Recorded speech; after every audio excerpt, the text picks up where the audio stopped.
Good evening. Welcome to tonight's launch event for Three Keys by Kelly Yang.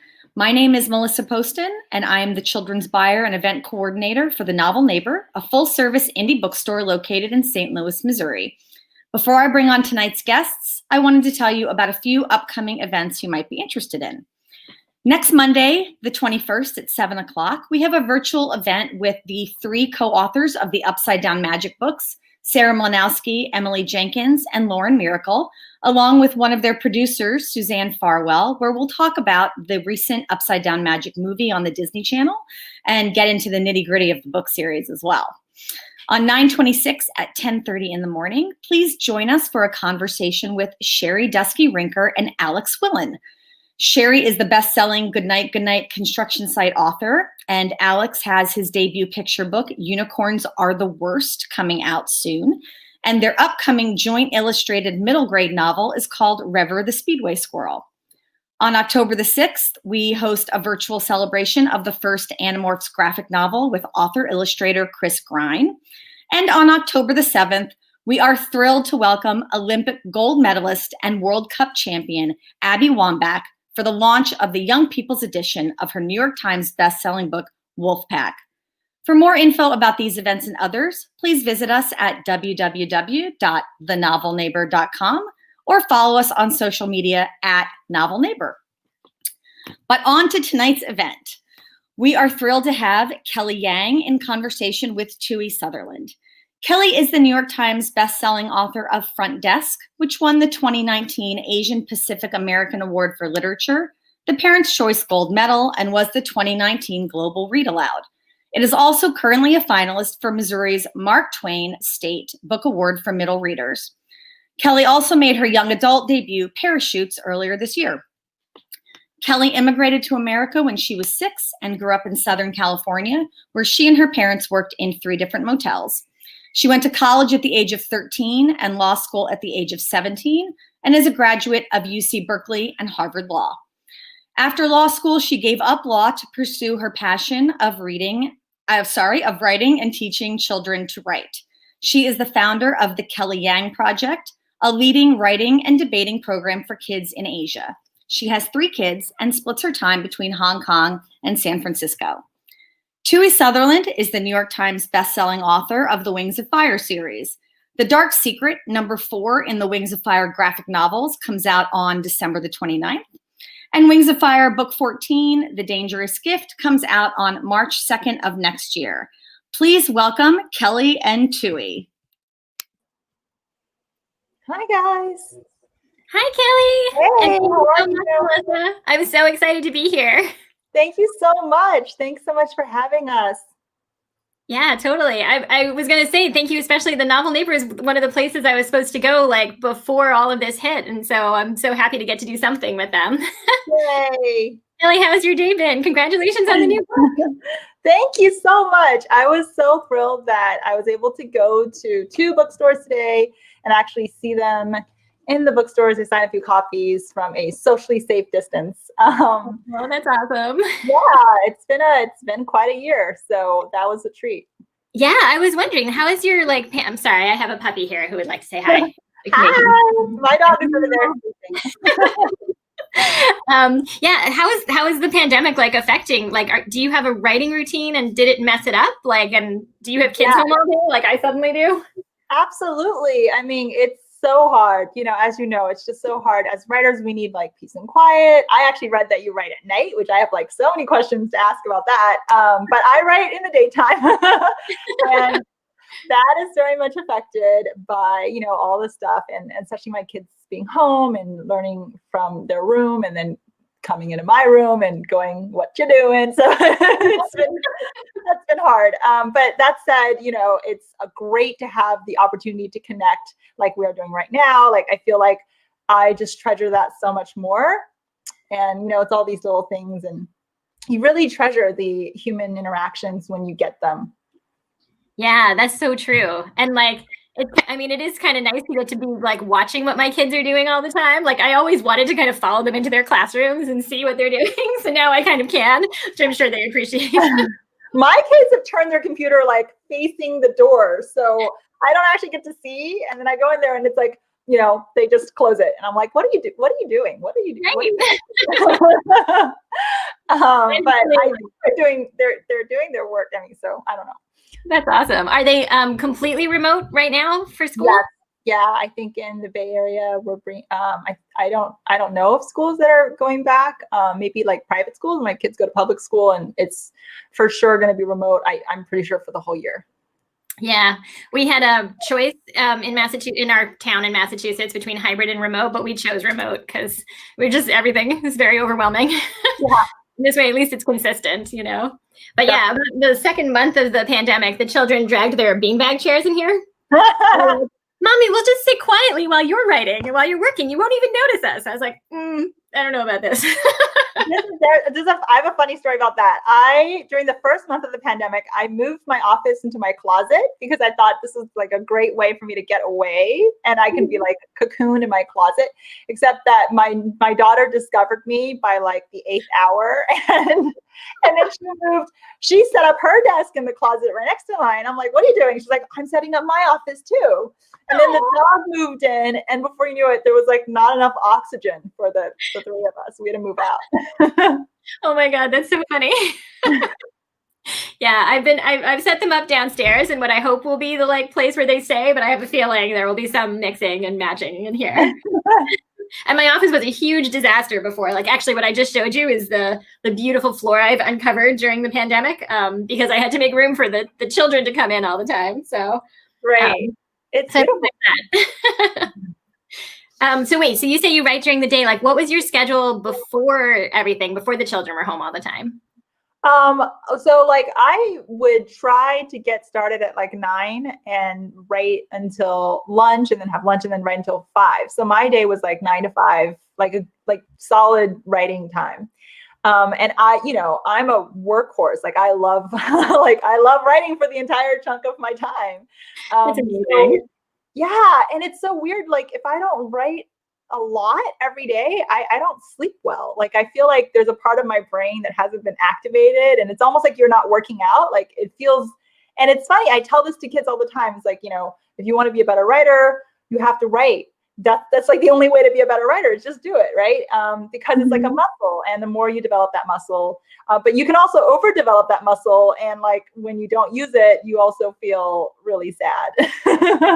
So like now, I think I'm lucky if my writing, like official writing day, starts at like 10:30 or like 11, and then immediately ends because there's lunch, and then and then maybe you can get another couple of hours after that. But I don't. It's been tough. Yeah. Our school starts tomorrow, so I don't even know yet what our new schedule is going to be. So I'm giving myself like a couple of transition weeks where I'm like, it's okay if I don't accomplish anything. If I just, as long as we get from the beginning of the day to the end, like that'll be enough of an accomplishment. If we make it to like all our Zoom meetings, that'll be a miracle. Exactly. Just go easy on ourselves, guys. It's a tough year. We don't have to make any breakthroughs this year. We just have to get through it. Yeah, that's absolutely what I'm telling myself. And hoping that, well, actually, so what are you working on now? Now that 3 Keys, I know this is like, the book just came out, but what's next? What's next? More middle grade. I love middle grade. I'm supposed to be working on my YA too, but I just love middle grade. Like that's where my heart is. There's something really warm and cozy about middle grade. Like my heart actually feels so good when I'm working on middle grade, there's something so beautiful about that age, the innocence, but they're starting to become really aware of the world, but they're still, just navigating like general things like friendship and family and, disruptions in their life. And, they're becoming aware of like hardship and all this stuff. I don't know. I love middle grade.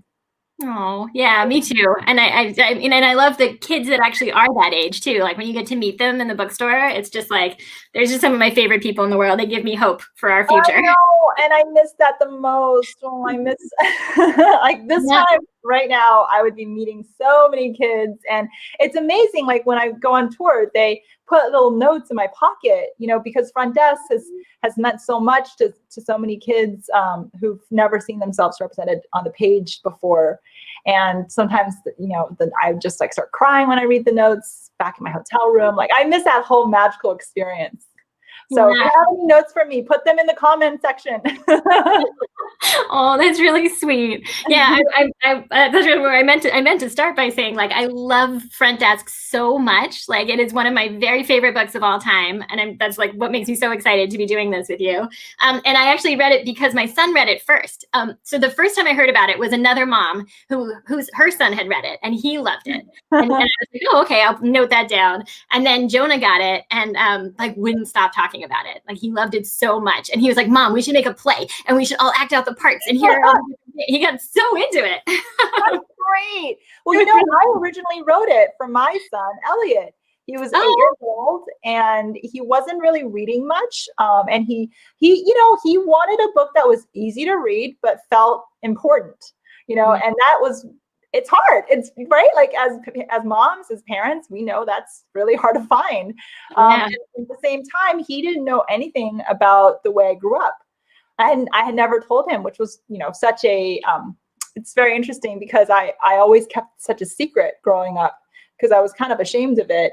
And I thought it was so different from everybody else's American narrative that I just wanted to keep it on the down low for much of my life. But then I became a mother, and when my kid was 8, I was like, I cannot tell him, like, I can't go my whole life without telling my kids. So I wrote Front Desk specifically for my son Elliot to read, but also to learn about my life. And I wanted to, the thing is, it was like, I didn't just want to say Mom grew up in a motel, because that just, that wouldn't do it justice, and I didn't want him to just hear about like how hard it was.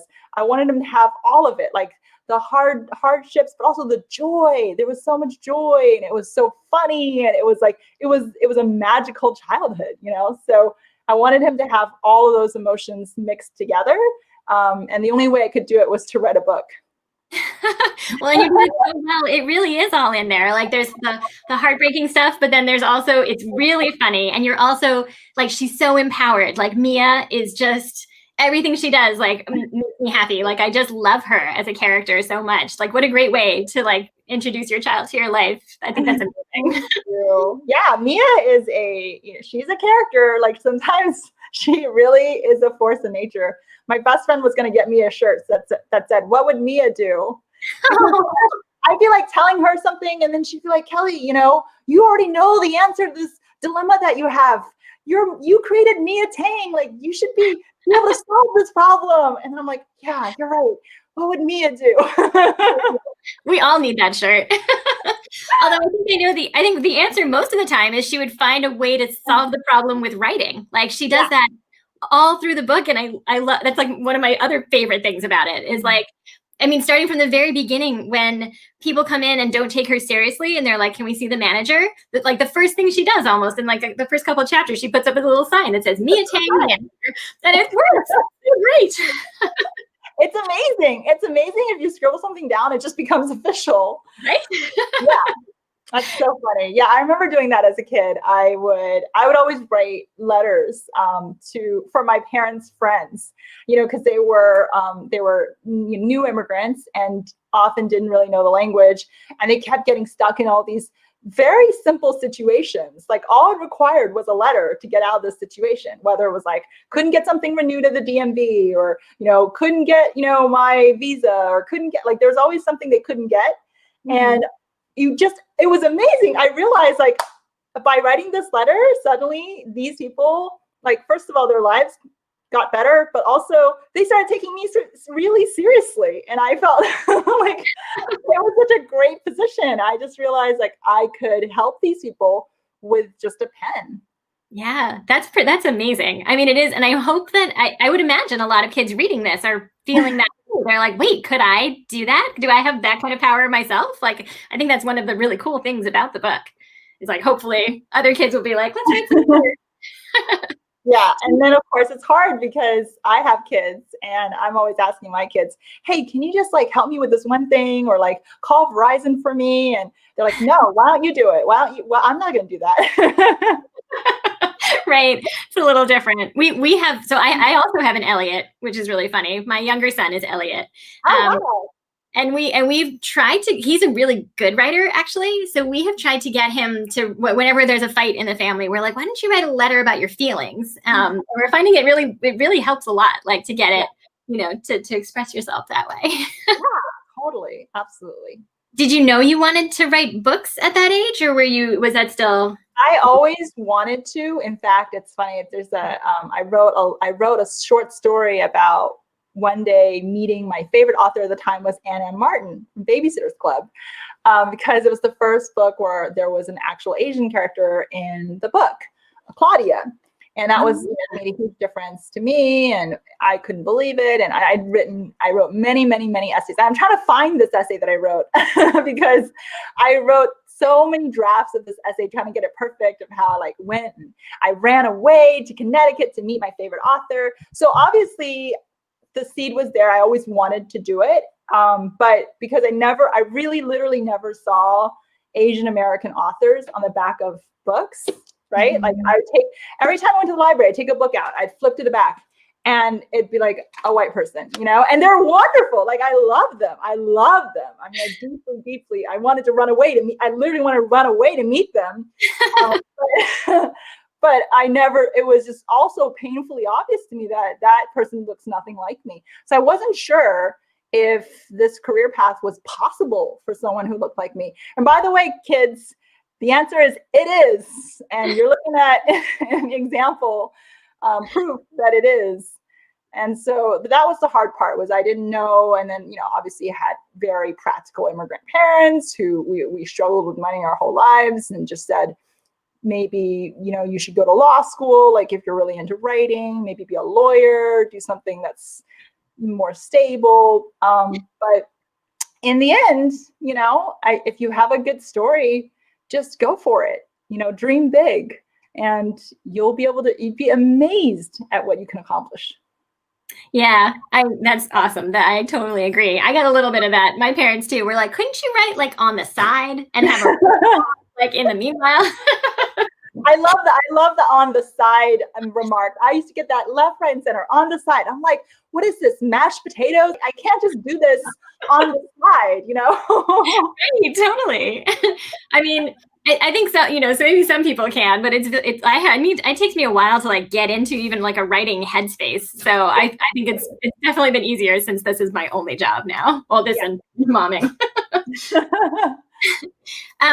So I think we are going to have to start opening it up to other questions soon. But before we do you want to talk about Three Keys or read from it at all? Yes. Okay, so Three Keys is the sequel to Front Desk, and it continues where Front Desk left off. If you guys have read Front Desk, you'll know that at the end of Front Desk, spoiler alert, the Tanes get the motel from Mr. Yow's. They're now owners. This is like their big dream come true, and they get to run it their way. And so in Three Keys, you get to see what happens next to Mia and her friends. She finally has a best friend, Lupe. She's never had a best friend her whole life because she's always moved around and she never stayed in one school long enough to make a best friend.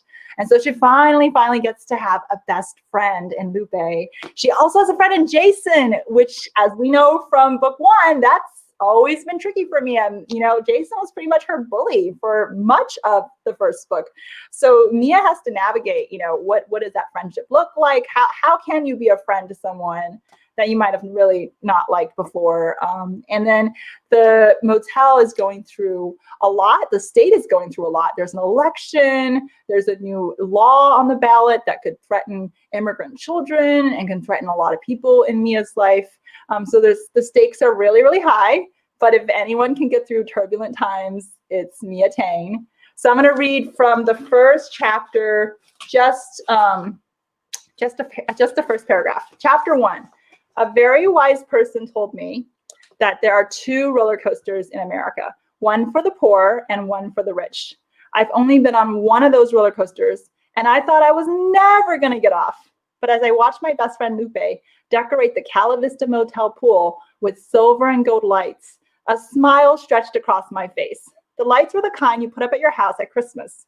Even though it was the middle of August and the summer sun beat down on us, it sure felt like Christmas. We were owners now. We had bought the motel from Mr. Yao, and we were finally going to run it our way.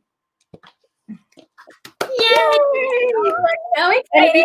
if you order the book from Novel Neighbor, you get that poster for free, I think. Yeah, you get that poster for free today only or something, or while supplies last. And a signed bookplate, right? Yes, and a signed bookplate. Yes. That's pretty cool. Did you always know that there was going to be a sequel to Front Desk? Because I noticed rereading it that you actually like planted all these seeds, especially that come to fruition in Three Keys, and I was really impressed by that. Thank you. I always wanted to continue the story because I wasn't done. I knew I wasn't done. That if you're trying to tell a true, like a full immigrant story, right? The first thing is always going to be money. It's like, how do I survive? How do I, just basic survival? Like, I need a roof over my head, food on the table, stuff like that, which is very much what book one was about. But then, like, that's not all you're worried about. There's tons of other things. And so in book two, we really deal with some of the visa issues, some of the discrimination, some of the stuff that they're facing. It's really hard, but it's also real. Like, that is like a huge part of my childhood, was worrying about stuff like that. And I never saw that reflected in a book, so I kept, once again, I kept those secrets to myself. I kept those fears to myself because I thought that they were not normal. And so I just really want to make sure that everyone, kind of at some point sees themselves in a book, especially children. Like, those fears, they're real and they need to be validated, that these experiences need to be validated. And we need to talk about them. Yeah, I think it's actually, especially now, your book felt so relevant to like everything that's happening in our current world. And in fact, it was interesting reading it because I didn't know about Prop 187. Is that what it was? Yeah. And so, and Governor Wilson in California, the whole thing that you get into, I don't want to spoil anything. You explain it a bit in the author's note at the end. And I actually, like, I thought maybe you'd made it up for the book, because I was like, this is horrifying that there would have been this proposition, like saying that immigrant children couldn't go to school, which is, everything that happens, from Mrs. Welsh asking them to write about their visa statuses in an essay, every single thing that happens in the story actually happened in real life. I went and thoroughly researched it, and I lived through it. It was tattooed into my memory, and I always knew I wanted to write about that period because it's so glossed over, especially in California history. Because people think of us as a very liberal state and everybody's happy, and there's fires all the time. But but in reality, like, we had these patches which were just like what, like, how did this happen? And they really teach us a lot, and there's a lot to learn. There's a lot of lessons, and that's really relevant to what's happening today as well. Yeah, and I think especially in terms of building the empathy, which you see like throughout the book with certain characters, not to spoil anything, that understanding their story better or having it written out for them in a way where you can really know what they're feeling, like, can change a perspective. And I feel like that's why these books are so important. And I'm so glad you're writing them. Thank you so much. It was really fun to explore Jason in Three Keys. And I think that he is the real test of Mia's patience and her empathy. And it's hard, right? We've all had a friend. It's like, some of the stuff that they say, just like, but then sometimes, you see all the joy and we also see what they're going through. And that was really fun to develop Jason as a character, to see what he was going through. And it's hard. It's hard to be the son of Mr. Yao. That's really hard. Oh my gosh, I can just imagine. Okay, I think I'm going to say, it was typed up earlier, but I'm going to also say out loud, if you want to have any questions for Kelly, please put them in the comments, and we will. Oh, best tips for young writers. Okay, best tips for young writers. I'm going to go with always read. Like, reading is so important because it's just, you're almost like absorbing it through osmosis. You're just absorbing all that good writing, right? And it really rubs off on you. And if you don't read for a long time, actually, like if I don't read for a long time, I start craving it, and it's something that's just, it's impossible to become a good writer without reading. Let's put it that way. The other thing I would say is write a lot. It's like a muscle, like I said. It's like playing, softball or whatever, going swimming. Like you just have to practice. And I don't think enough people take it seriously as a sport. Like we don't think of it as a sport. We think of it as more of an art form, which it is, but it actually is also a sport, and you really do need to practice that muscle.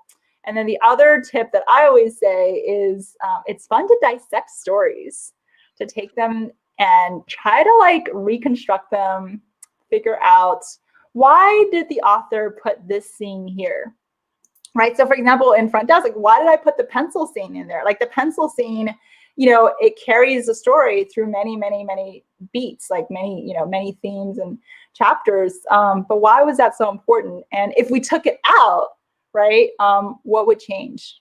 And so I had a lot of free time when I was a kid, waiting at the front desk for customers.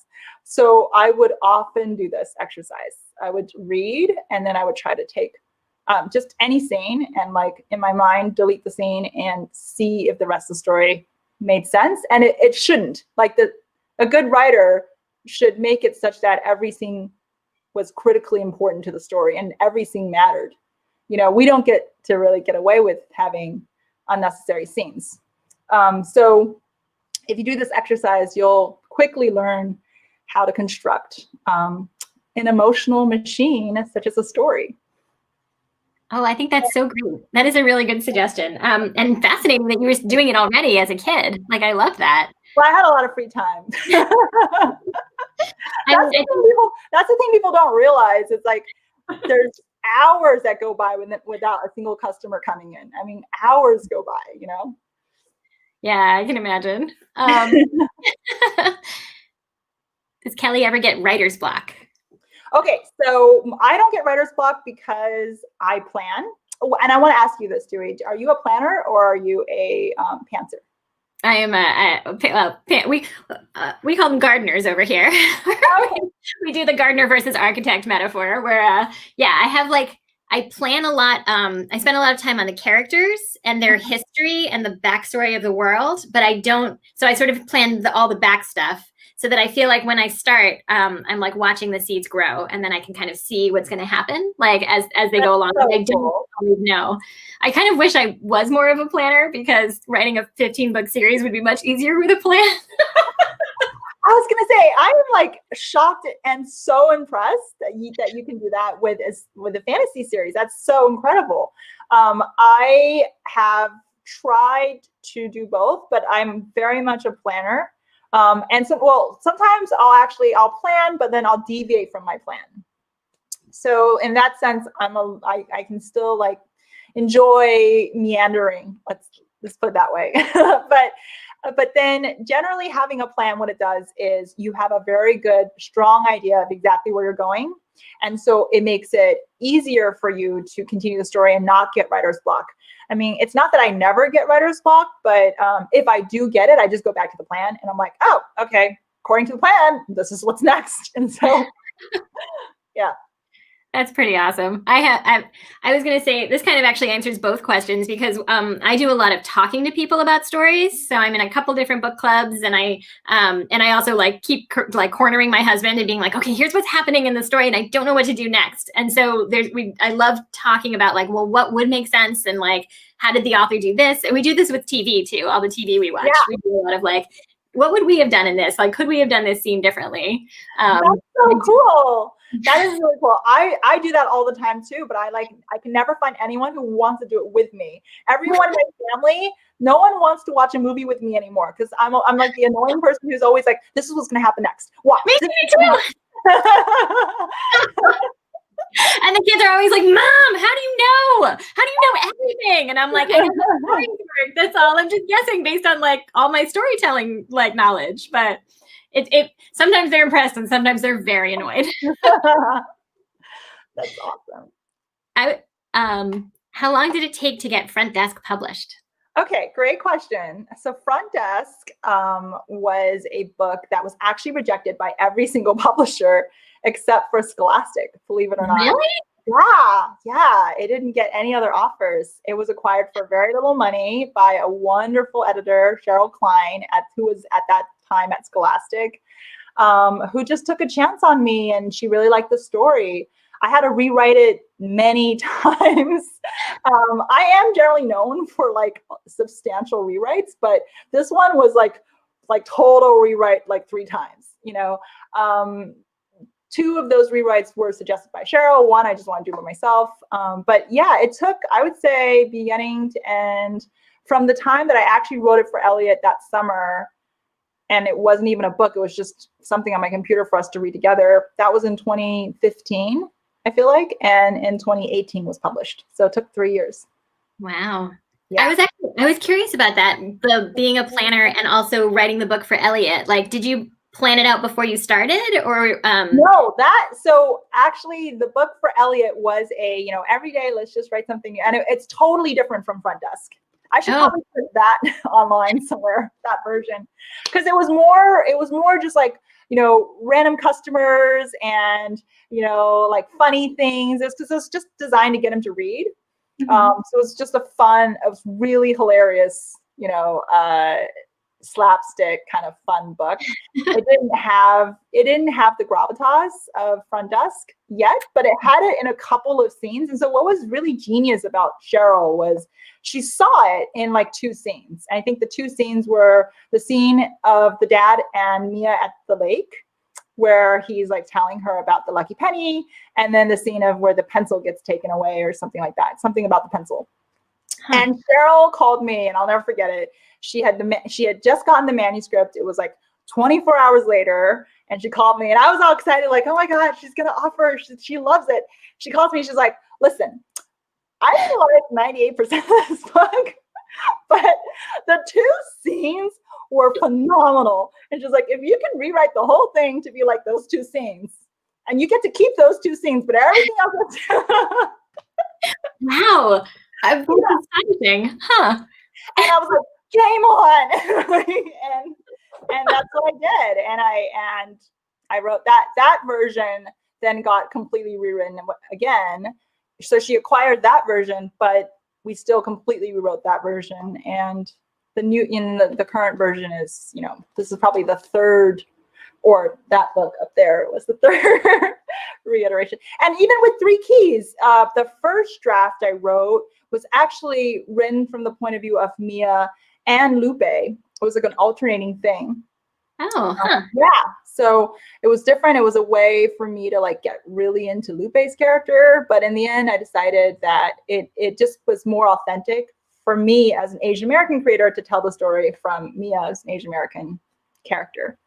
Oh, okay. Wow, that's interesting. Yeah, you should do something special with that original manuscript. Like hide it in a box and set up a treasure hunt, but for like 50 years from now, when people are like, "What was the original Front Desk like?" and like, you know, they have to go looking for it. It's kind of I guess it made me think of Laura Ingalls Wilder had an original version of her story. Oh, really? Yeah, that like was hidden in I might be totally getting this wrong, but I feel like it was hidden in a box in like the HarperCollins offices for like many years. And then somebody found it and eventually either published it or like maybe just you could read it if you worked there. There was something. I'm getting myself in all this trouble by saying nonsense right now, but it was something like that, where she had a different version that was like much more adult, and so it doesn't sound as fun as your version.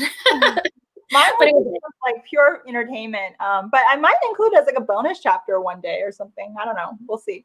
That would be cool. I love seeing how authors change things from beginning to end, you know? Yeah. Oh, there's a comment. This one says, your comments on go to law school, be a doctor, I think really resonate with a lot of Asian American kids. She says, myself for sure. Haha. How did you decide to approach that with Mia and her interest in writing? Okay, so I mean, that was something I struggled with. My mom is really into math. Like, she is legitimately really into math in real life. Like, the character in the book is very much like my mom. In fact, I was a little afraid of my mom reading Front Desk for the first time. Because, you know, if you read Front Desk, like, the mom is, like, complicated, you know? She's not just, like, you know, nice mom all the time. And I was really scared. But my mom read it, and then she was like, you portrayed me pretty accurately. That was her assessment. And I was like, oh, wow, nice self-awareness, Mom. But her whole like math thing was very much a huge part of my childhood. She was obsessed with math because she never got the chance to, finish and fulfill her dream of being an engineer. She came to America and sort of gave that up. But she actually ended up becoming a math teacher. So she got to do her math. Yeah. And that's awesome. Yeah. So she did get to do that. But I remember rebelling against it as a kid and just constantly like, why, why are you like taking your dreams and pinning them on me? I should have the chance to like write my own chapter of my life and like figure out what I want to do. So that was always hard. And I think I remember because my parents would always say, well, so-and-so's kid like speaks native English, like you don't, so you can't even entertain the silly notion that you're going to be a writer because you weren't born with it. And so I just took this painful chapter of my childhood and just made it a major theme in the story. And I think it's something that a lot of Asian Americans go through, even if it's not writing. It could be something else. And just this whole idea that like our parents sacrificed a lot to come here. And so we do feel a sense of, like guilt, or a sense of we need to please them. But sometimes it's hard because we also like really want to please ourselves and really want to fulfill our own dreams.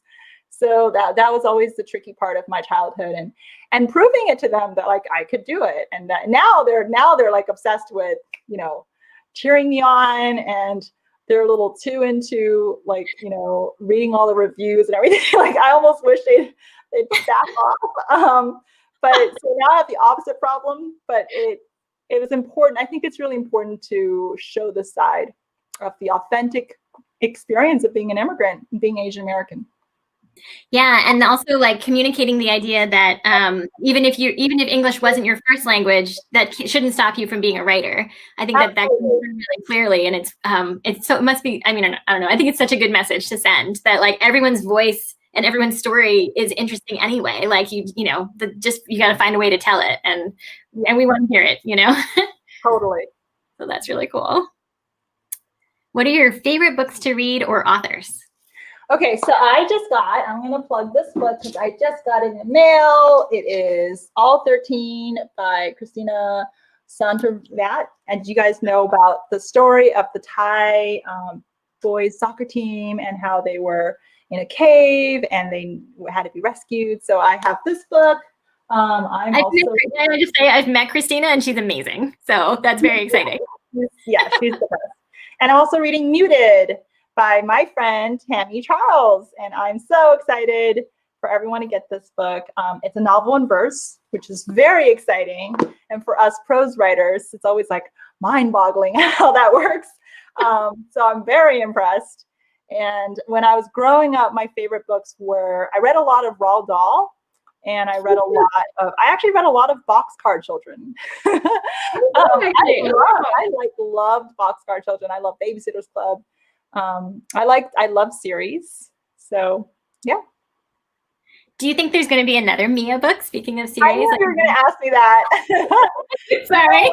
I would have no problem writing more Mia Tain. I think it really depends on the readers. If you guys like this book, if you really like this book and you go out and buy it, that'll send a really strong message to my publishers that there are people who really want more Mia Tain books out there.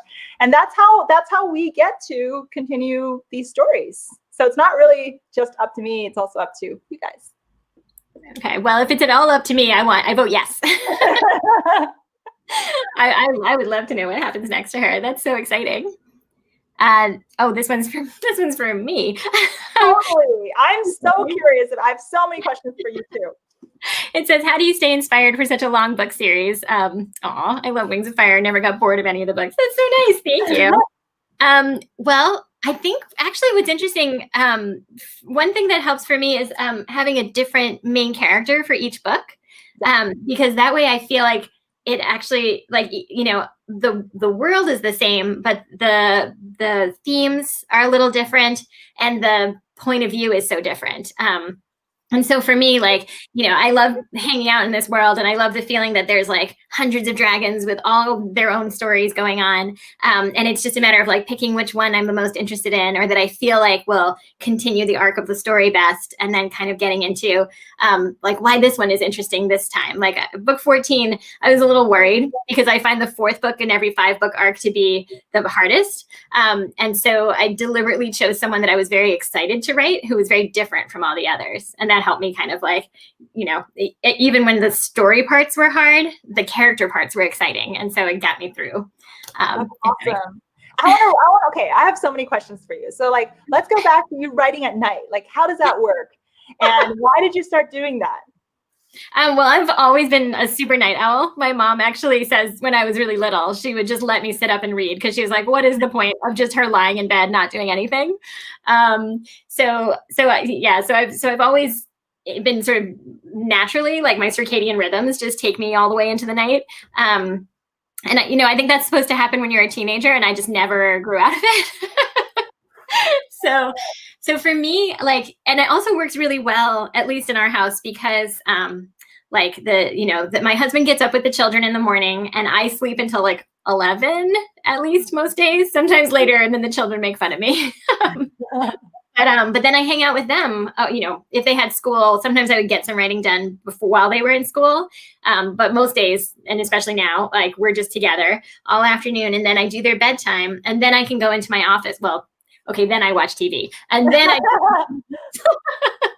and so at about 11 o'clock at night is when I'm like, okay, my brain is ready. I'm like, I want to write. I want to get some stuff done today, and I write from about 11 to about 3 a.m. Yeah. Wow. So you go to bed around 3. Yeah. Usually, I mean, it depends. Like, and one of the interesting things about the pandemic is that actually, like, there's so much less to get up for that I can, like it used to be that I had to get up for like this appointment or that appointment or a teacher conference or whatever. And so, so now I can have a slightly more normal schedule, which sounds weird, because it's the same. But tomorrow I'm going to get up early so I can spy on my children's first day of school classes. Oh, that's so sweet. That's cool. Okay, another question I have for you is, did you feel like pressure to, because I felt this way, like to follow up something that was well loved, like Front Desk, was really hard for me. And did you feel that kind of pressure? And do you ever feel like, you have to like live up to fans' expectations and stuff? Oh, yeah, I know what you mean. Well, I guess I feel that with each book a little bit, certainly inevitably at some point during every single book as I'm writing it, I'll be like, oh no, this is the bad one. They're all going to hate and they're all going to abandon me. So that's happened with every book though. And like by the end of it, I'm usually pretty happy with them. So knock on wood, hopefully they're still doing okay. But I'm sort of in that place now because I'm working on book 15, which is the end of this particular arc. And so I have to decide what to do next. And so there is a part of me that's like, do I do more Wings of Fire? Like, do I have enough ideas? Or should I do something different? And like, will anyone read it? So I'm having that, like, and will people like it as much if I do something different? So I guess I'm sort of in that place right now, feeling weird about it. You would like anything you write. So that's my, putting that out there. I think anything you write is going to be amazing. I, for one, can't wait. But of course, we would also love more Wings of Fire. Oh, this says, we have several people wondering if there might be a Front Desk or Wings of Fire movie or TV show. Ooh, again, like I would love for that to happen, and we have no real control over it, other than that, we just hope people buy the books, love the books, talk about the books, and the more buzz usually around a book or series, the more likely something like that will happen. But that's all I can say about that. If you could choose, would you want it to be a movie or a TV show, do you think? You know what? It's I think that the first book should be a movie, but I think that if you wanted to carry on, it could also be a television series. I think there's enough character, and there's certainly enough material and enough stories, and you'd want to follow these characters. I personally would want to follow these characters, but it's hard. It's hard like for a book that is not a like major fantasy series or something like. It's just, I don't know. I think it's hard, and it's not something that we as the author really have that much control over. I don't know. What do you think?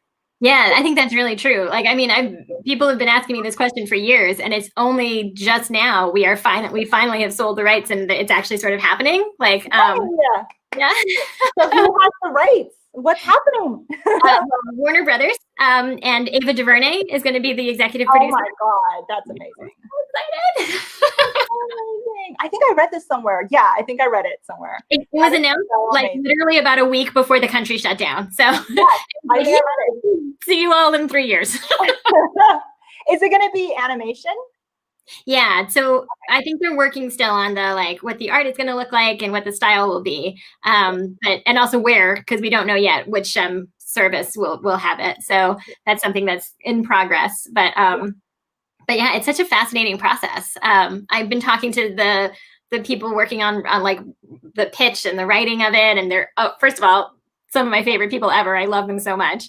And they've been talking about all the details of the world and what the art would look like, and like how to make the characters all different, and then asking me these like really detailed questions.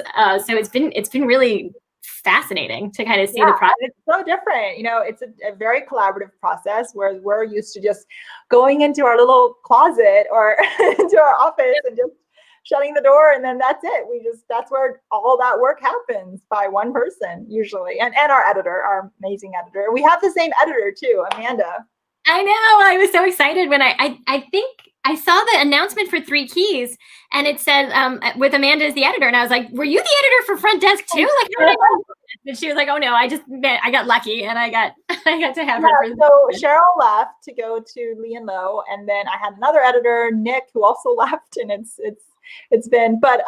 a wonderful thing to have Amanda. I'm not going to say I'm glad that everybody left, but I am really happy that I have Amanda, and she's an amazing editor, like really amazing editor. And I hope she's watching, that she knows how much we both, me especially, like just love her work. And it's really hard to find an editor who just really gets you, and I'm just feel so privileged to have that.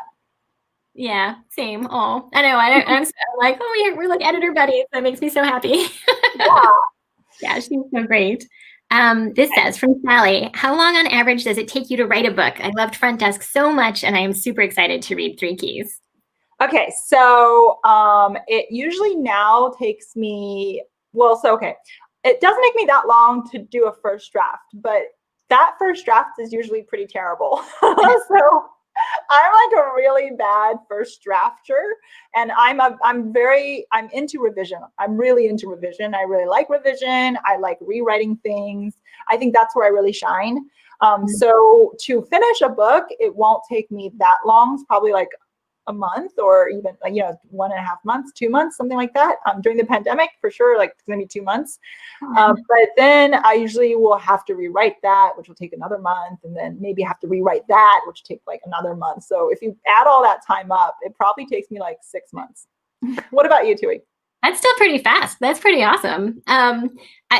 So I wish I was more disciplined, and because I wonder if I would be able to write faster, but what I usually have to do is like the Wings of Fire books come out they were coming out every 6 months, and then some of them fell off the schedule because it's my fault, because it was hard. It was hard to keep up with that schedule, like writing a book. That's an intense schedule. Oh my God. But when I first started writing, when I did have another job, and writing was the thing I had to fit in around the edges, it probably took me a year to get the first draft of my very first book done, and then another year to revise it. And that was like, I would be working all day, and then I'd come home and have to choose between like watching Buffy or Very hard choice. Like, Tuesdays I didn't get anything done. I just watched Buffy. So then like fitting, where I could fit it in, that it definitely took me a lot longer. I think that one of the things about having written for so long, you were talking about writing as a muscle, like, is that now it's a little faster. Like, I understand my style. I also understand that voice in my head that's like, this is terrible, and I can ignore it more. to like actually focus better. Yeah. That helps a lot. I think that we hone our ability to recognize when the story is not going anywhere. And then we can like pivot, like I think that before that's probably the biggest difference between me as a writer in 2015 and now is just that my ability to like, I have a good sense of like, oh, this isn't really working and I'm just wasting my time writing, I don't even know what, and then going back and figuring out the last place in the story where it was working and then starting again. That's such a good point. Oh my gosh, I hadn't really thought about that, but you're so right. Like I spend less time going down like weird rabbit holes now. Like I can cut myself out and be like, this doesn't feel right. Let's go back. Yeah, like I'm not a better speller. I'm not a better I'm like horrible punctuation still or whatever. And by the way, kids, that's okay. Like if you're making spelling mistakes, it's okay. If you're making grammar mistakes, it's okay. There are copy editors for that. Exactly. Yeah, that's a really good point too. Yeah, don't let it stop you. And I also wanted to say, by the way, when you were talking about writing as a sport, like I would like us to time travel back just for a minute and tell my PE teacher that this counts. And making me run around the track. Like I really didn't like PE. I mean, no offense to PE teachers or anything, but I was just a difficult one. I was always the difficult one because I was always so slow at running the mile. Finally, I had to join marching band to get out of PE. I realized in my school, if you joined marching band, you didn't have to do PE because you were technically marching. Yes. Oh my gosh. No one told me if I could have done that. I might have done.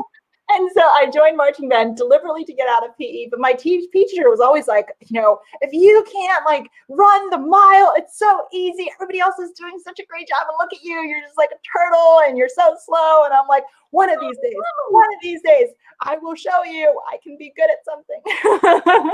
No. And running the mile is not the most important thing to be good at. My goodness. I will say one of my my proudest things I ever got, I had one incredibly nice PE teacher who I think it was like 7th or 8th grade, gave me the award for like best effort. Oh, that's so great. She was like, we can see that you're trying. That's really great. Yeah. I was the one who wasn't really trying. I was walking, I was really slow, and I was usually talking with a friend, and I was just chit-chatting, and it was obvious I wasn't really trying. Okay. This question says, I am a teacher in Kenosha. How do you continue to develop characters our kids can relate to as they experience some of the civil unrest they are seeing firsthand? That's a really great question. I mean, and that's something that I definitely try to weave into Front Desk and Three Keys is just making sure that we're reflecting the world around us. And, our kids are experiencing that world. We can't shelter them from it. So definitely in Front Desk, it was important to put in some of the police mistreatment that, we'd seen. And I definitely saw it growing up, living in Los Angeles as a person of color. And I think it's important not to shy away from that. I think you want to develop it in a gentle way for kids because, we're not trying to scare them. We're just trying to reflect the world so that they can process it. So in a really loving, gentle, we don't want to like overwhelm them, but it is important to also not sugarcoat the world, and that's something that I think more and more books are doing is showing that, life is hard, but that doesn't mean that we don't talk about it, and we're going to talk about it because that's how we solve things. That's how we process. That's how we grow. It's how we come together as a community. And we want to come together as a community because that's how we're going to get through this crisis right now is by coming together as a community and growing, learning from our mistakes and healing. Yeah, and I think you do that so amazingly in both of these books, Front Desk and Three Keys, because like Mia is such an empathetic, relatable character. Like even though it's not the present day, everything feels like stuff people are dealing with now. And she's so strong and hopeful. Like even when she's dealing with these like really hard things, I think that it's like the perfect window and mirror for kids to be seeing right now. It's like, I hope my kids are as awesome as Mia. Like that's Aw. And I know that they got a lot from reading about her, like in terms of building, like, their empathy and understanding. So Yeah, and I'm really happy. Like, I'm really glad that this book is a conversation starter. It can open the door for conversations. It was certainly a conversation starter for me as a parent. You know, I wanted to talk to my own kid, about these issues. I couldn't figure out an entry point. Because I didn't want to scare him. I didn't want to scare him and say, like, oh my God, living in a motel was like, let me tell you, there was, you know, the police were here and blah, blah, blah, blah, blah. You know, I didn't want to scare him, but I also needed him to understand, like, this is the reality for mom, like, growing up. You know, it wasn't all just like pie and, you know, singing songs. It was like hard but it was also joyful. And there were times where it was like magical and amazing. So I think it's important to show kids all of that. yeah, and to have, and you're right. Books are like the best way to start those conversations with kids. Like talking to Jonah about New Kid by Jerry Craft and like When Stars Are Scattered. Those books have both been like, oh my God, the things that I've been able to talk to him about, from like just starting with, what do you think this character felt, and like why were people doing that to him? You know? Yeah, absolutely. It's amazing. Hi, Melissa. We could have that all day. It's time to wrap up. This has been such a great conversation between the two of you. I honestly, I'm sure I speak for everyone on the stream when I say I could sit here and listen to the two of you talk about this stuff for hours. Just really personal, fascinating stories, and especially the stuff about sports is so relatable. We had a lot of chiming in comments in the chat with people who can really relate to that part. We did have a bunch of people asking about the recommended age for parachutes, which I say 14 plus, but Kelly, you told me if it's 14 plus. So it's definitely a YA book. So if you're reading Front Desk, you probably have a little while to go before you're ready for parachutes. Yeah. Just a reminder that you can still get a signed copy of Three Keys and a limited edition poster mailed to you. We flashed the link up a few times, but it's thenovelneighbor.com/Three Keys. And if you did order a book already, that will be mailed out to you in the next few days. So again, thank you, Kelly. Thank you, Tui. Thank you, everyone joining us from home. We hope that you had a wonderful evening, and we wish you all the very best. Thank you so much. Thank you so much for hosting. This was so incredible. Thanks for giving me the opportunity. So weird.